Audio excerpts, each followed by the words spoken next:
आज हम जानने वाले हैं इस संसार की सबसे पहली प्रेम कहानी के बारे में, जिसमें ना कोई शर्त थी, ना कोई बंधन, बस एक दृढ़ता थी, एक श्रद्धा थी। इस कहानी में रंग भी है और दुख का संग भी। यह है शिव और सती की अमर प्रेम कहानी, जिसमें प्रेम है, त्याग है और अंत में एक नई शुरुआत है। तो आइए जानते हैं इस महान प्रेम कथा को, सती कथा को। सृष्टि के आरंभिक काल की बात है, जब ब्रह्मा ने अपने मानस पुत्रों को रचा। उनमें से एक थे दक्ष प्रजापति, अत्यंत बुद्धिमान परंतु उतने ही अहंकारी। दक्ष को अपनी योग्यता, अपनी शक्ति और अपने सृष्टिकर्ता के कुल से उत्पन्न होने का बड़ा अभिमान था। उन्होंने वर्षों की तपस्या की और देवताओं से वरदान प्राप्त किए। संतान की प्राप्ति के लिए उनकी यह तपस्या रंग लाई और उन्हें एक अत्यंत दिव्य कन्या की प्राप्ति हुई, वही जिसे हम आज देवी सती के नाम से जानते हैं। सती का जन्म किसी साधारण कन्या की भांति नहीं हुआ था। उनका स्वरूप स्वयं शक्ति का अंश था। कहते हैं वो स्वयं आदि शक्ति का अवतार थीं।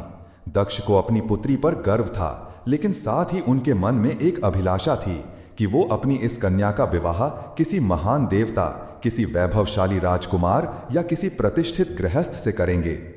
उन्हें ये कल्पना भी नहीं थी कि उनकी पुत्री का हृदय वहां बन चुका है जहां वैभव का कोई मोल नहीं, जहां वैराग्य ही आभूषण है, भगवान शिव।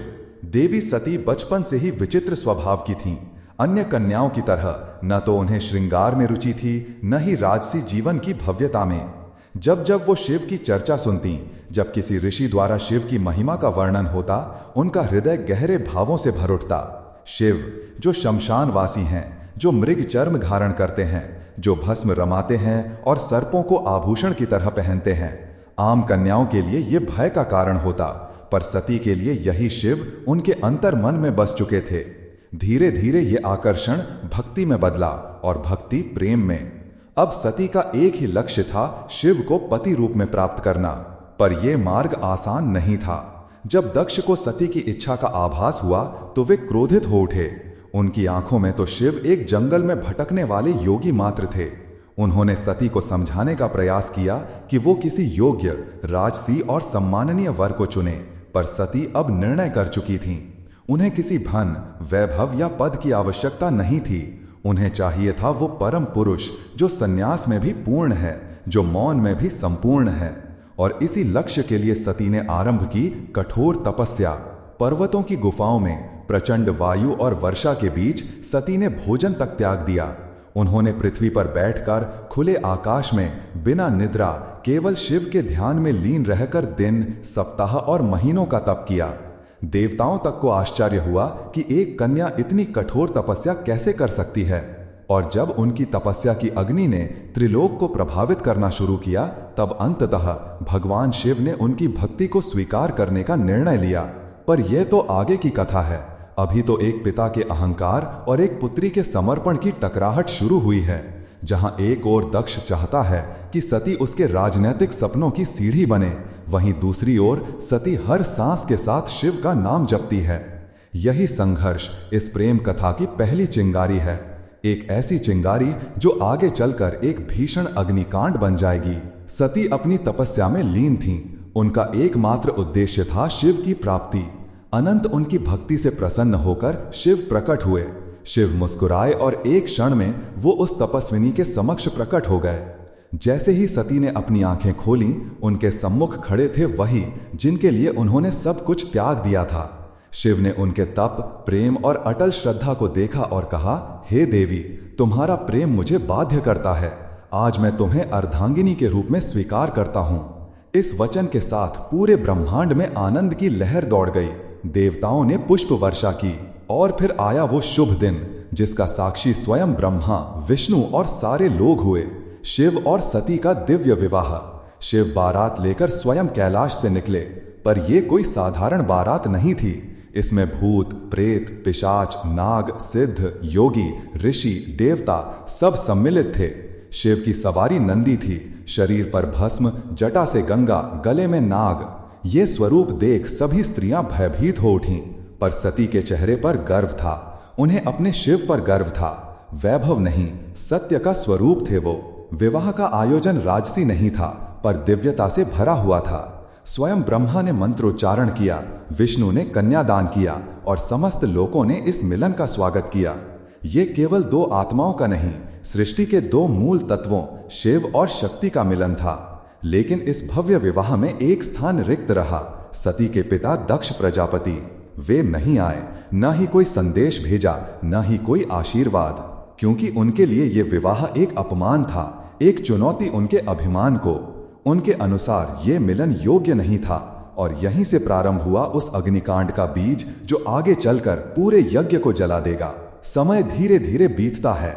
कैलाश पर्वत पर प्रकृति की गोद में शिव और सती अपना वैवाहिक जीवन शांतिपूर्वक और आनंद से व्यतीत कर रहे हैं। कैलाश की गुफाएं, मंदाकिनी की कलकल धारा और बर्फीली हवाएं सब साक्षी थीं उस दिव्य प्रेम की जो समय और शब्दों से परे था। लेकिन इसी बीच एक और स्थान पर कुछ और ही चल रहा था। राजा दक्ष के मन में सती के शिव से विवाह को अभी तक वे स्वीकार नहीं कर पाए थे। हर बार जब कोई शिव की महिमा का गुणगान करता, दक्ष की भौहें तन जाती। उन्हें लगता कि शिव ने उनकी पुत्री को अपनी योग्यता से नहीं, किसी छल से प्राप्त किया है। वे अपनी सत्ता, अपना रुतबा, अपनी श्रेष्ठता सिद्ध करना चाहते थे और उसी घमंड ने उन्हें एक विशाल यज्ञ के आयोजन की प्रेरणा दी। दक्ष ने यज्ञ का आयोजन बड़ी धूमधाम से किया। ऐसा यज्ञ जिसमें समस्त देवताओं, ऋषियों, सिद्धों और लोकपालों को निमंत्रण भेजा गया। ब्रह्मा से लेकर इंद्र तक हर कोई आमंत्रित था, परंतु एक नाम उसमें अनुपस्थित था, महादेव शिव। ये कोई भूल नहीं थी, ये था दक्ष का जानबूझकर किया गया निर्णय। उन्होंने शिव को निमंत्रण नहीं भेजा क्योंकि उनका अहंकार उन्हें यह स्वीकार नहीं करने देता था कि उनकी पुत्री ने उस योगी से विवाह कर लिया जो ना कोई राज्य रखता है, ना कोई वस्त्र और जो शमशान का वासी है। दक्ष को लगता था कि शिव को यज्ञ में आमंत्रित करना उनके सम्मान के विरुद्ध होगा। जब यज्ञ की तैयारियां चल रही थीं, उसी समय सती ने इस आयोजन की बात सुनी। किसी ने उनसे कहा, माता, आपके पिता दक्ष ने एक महान यज्ञ का आयोजन किया है जिसमें सारे देव, ऋषि और ज्ञानी आमंत्रित हैं। वो तो आज पूरे ब्रह्मांड का ध्यान खींच रहा है। ये सुनकर सती का हृदय कांप उठा। उन्हें विश्वास नहीं हुआ कि उनके पिता इतना बड़ा आयोजन कर रहे हैं और उन्हें कोई सूचना नहीं मिली। कुछ समय तक वे चुप रहीं, शायद आशा में कि कोई दूत आएगा, कोई संदेश मिलेगा। लेकिन जब स्पष्ट हो गया कि शिव और उन्हें जानबूझकर नहीं बुलाया गया, तब उनके भीतर कुछ टूट सा गया। एक ओर पुत्री का धर्म उन्हें पिता के यज्ञ में खींच रहा था, तो दूसरी ओर पत्नी का धर्म उन्हें शिव की मर्यादा का ध्यान रखने को कह रहा था। अंततः सती ने शिव से निवेदन किया, स्वामी, मैं उस यज्ञ में जाना चाहती हूँ। शायद ये कोई भूल हो और मेरा जाना उस विघटन को रोक सके। शिव ने सती की ओर गहरी दृष्टि से देखा। वे जानते थे कि ये आमंत्रण विहीन आयोजन एक साधारण यज्ञ नहीं है। उन्होंने शांत स्वर में सती से कहा, हे प्रिय, जहां सम्मान न हो वहां स्वाभिमान को ले जाना व्यर्थ है और मैं नहीं चाहता कि तुम उस यज्ञ में जाओ जो केवल क्रोध और घमंड से जल रहा है। परंतु सती व्याकुल थीं। उनके भीतर एक द्वंद्व चल रहा था, पिता और पति के बीच। उन्होंने पुनः प्रार्थना की, प्रभु, मैं केवल एक पुत्री के रूप में वहां जाना चाहती हूं। मैं पिता से बात करूंगी, शायद ये बदल जाएं, शायद उनके मन का विष उतर जाए। शिव ने इस बार अनुमति दे दी। सती ने कैलाश से विदा ली, अकेले, बिना किसी दूत या सम्मान के। वो एक बेटी थी जो अपने पिता से स्नेह की अपेक्षा लेकर जा रही थी, लेकिन उन्हें ध्यान नहीं था कि उस यज्ञ में उनका स्वागत नहीं, अपमान प्रतीक्षा कर रहा है। सती जब यज्ञ स्थल पर पहुंची तो उनके मन में उम्मीद थी कि पिता के नेत्रों में बेटी को देखकर कोमलता जगेगी, उनके मुख से स्वागत के शब्द निकलेंगे। लेकिन जब उन्होंने यज्ञ स्थल में प्रवेश किया तो सन्नाटा पसर गया। कोई स्वागत नहीं हुआ, कोई आसन नहीं दिया गया, जैसे वे वहां उपस्थित ही ना हों। वहां बैठे देवताओं की आंखों में असहायता थी। सती ने पिता की ओर देखा, धीमे स्वर में कहा, पिताश्री, क्या आप नहीं चाहेंगे कि आपकी पुत्री भी इस पावन यज्ञ में सम्मिलित हो? दक्ष ने ठंडी हंसी के साथ उत्तर दिया, पुत्री, जिस दिन तूने उस नग्न, भस्म रमाए, शमशान में विचरने वाले अवघट को अपना पति चुना, उसी दिन तू मेरी पुत्री नहीं रही। दक्ष का स्वर ऊंचा हो रहा था और उनके शब्द जैसे शिव के लिए विष से भरे बाण हों। ये सुनकर सती की आत्मा कांप उठी। ये केवल अपमान नहीं था, ये शिव के उस स्वरूप का तिरस्कार था जो समस्त सृष्टि का आधार है। वे उठीं, सभा की ओर देखा और बोलीं, तुम सब यहाँ धर्म की बात करने आए हो, यज्ञ की बात करते हो, पर जिस शिव के बिना कोई यज्ञ संपन्न ही नहीं हो सकता, उसी शिव का तुम अपमान करते हो। फिर उन्होंने आगे कहा, जिसे तुम अवघट कहते हो वही काल का भी काल है, जिसे तुम शमशानवासी कहकर हंसते हो वही मृत्यु से परे है, और जिसे तुम भस्मधारी कहते हो वही भस्म से मोह को जलाता है। उनकी आंखों में आंसू थे, लेकिन स्वर तेज था, ऐसा तेज कि स्वयं देवता भी सिर झुका लें। सभा स्तब्ध थी, कोई उत्तर नहीं दे सका, लेकिन सती का हृदय अब टूट चुका था।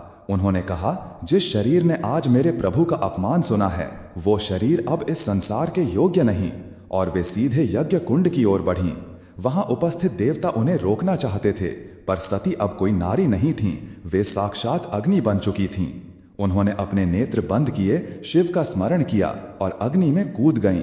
उनके चेहरे पर भय नहीं था, बल्कि एक शांति थी, एक समर्पण था जो पूरे यज्ञ मंडप को झकझोर गया।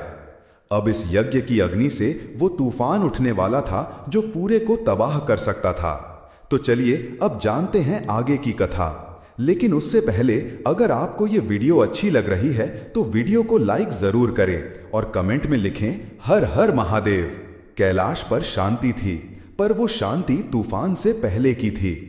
जब भगवान शिव को ये ज्ञात हुआ कि उनकी अर्धांगिनी अग्नि में समर्पित हो गईं, तो उनके हृदय में तूफान उमड़ पड़ा। आंखों में वेदना, मन में शून्यता और आत्मा में आग। ये वे शिव थे जिनका क्रोध ही प्रलय कहलाता है। शिव अपनी समाधि से उठे, उनकी जटाएं लहराईं, नेत्र रक्तिम हो उठे और सारा ब्रह्मांड कांप उठा। फिर अपने दोनों हाथों से अपनी जटाएं पकड़ी और उन्हें पृथ्वी पर पटक दिया। उसी क्षण पृथ्वी फटी और उस क्रोध की ज्वाला से प्रकट हुआ एक रूप, भयंकर, तेजस्वी और अजय, वीरभद्र। वीरभद्र कोई सामान्य योद्धा नहीं था, वो शिव के विकराल रूप का अंश था। उसका शरीर अग्नि सदृश दीप्यमान था, आंखों में प्रतिशोध की ज्वाला, हाथ में तलवार। उसका प्रकट होना सृष्टि के संतुलन को डगमगाने लगा था। वीरभद्र प्रचंड गति से दक्ष के यज्ञ की ओर बढ़ चला। जिस दिशा में वो चलता, धरती कांपती, आकाश बदलता और देवताओं के हृदय कांप उठते। जैसे ही वीरभद्र यज्ञ स्थल पर पहुंचा, आकाश में अंधकार छा गया और वीरभद्र प्रकट हो चुका था। उसकी उपस्थिति मात्र से यज्ञ की अग्नि धधक उठी। वो बिना रुके आगे बढ़ा, पहले यज्ञ वेदी को तोड़ा, फिर वेद पाठ करने वाले ब्राह्मणों को हटाया।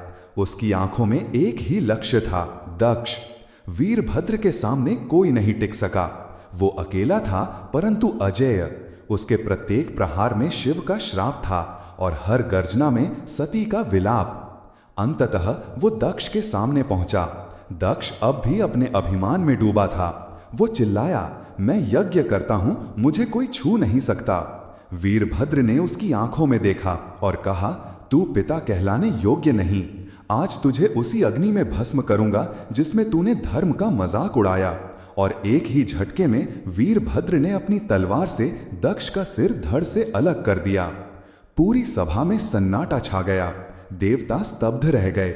यज्ञ की अग्नि बुझ गई और पृथ्वी पर सिर्फ राख रह गई।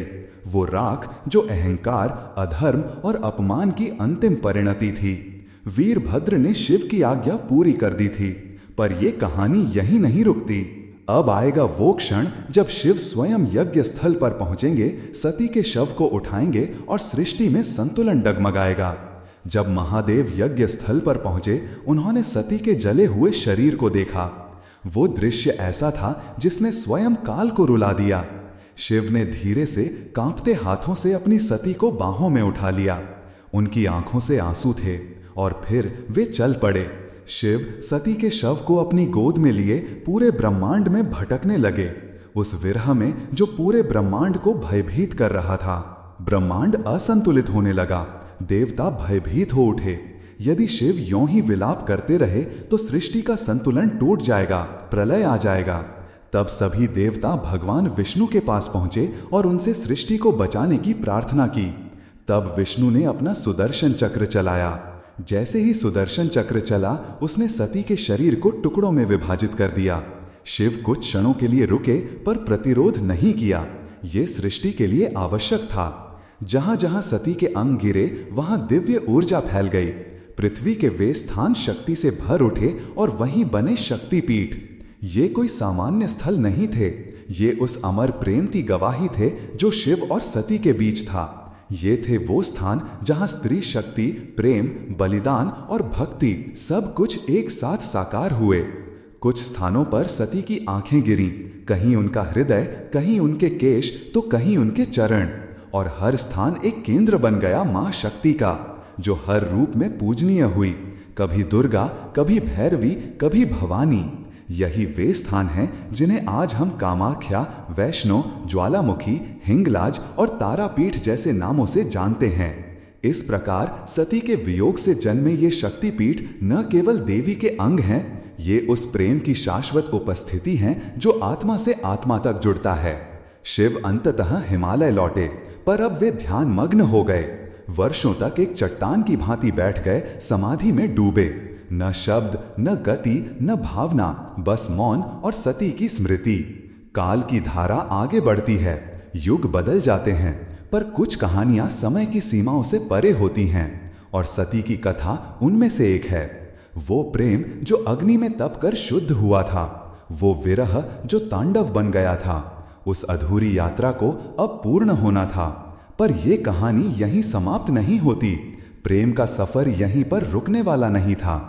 जहां अग्नि ने प्रेम का रंग दिखाया था, वहीं से एक नई दास्तान का पैगाम आने वाला था। सती के बलिदान से जो प्रेम जला था, वही आग पार्वती के रूप में फिर फलने वाली थी। ये अंत नहीं, ये शुरुआत है। शुरुआत है एक अमर, अनसुनी और अनोखी प्रेम कहानी की। ये शुरुआत है शिव और पार्वती की। ये शुरुआत है एक नए युग की।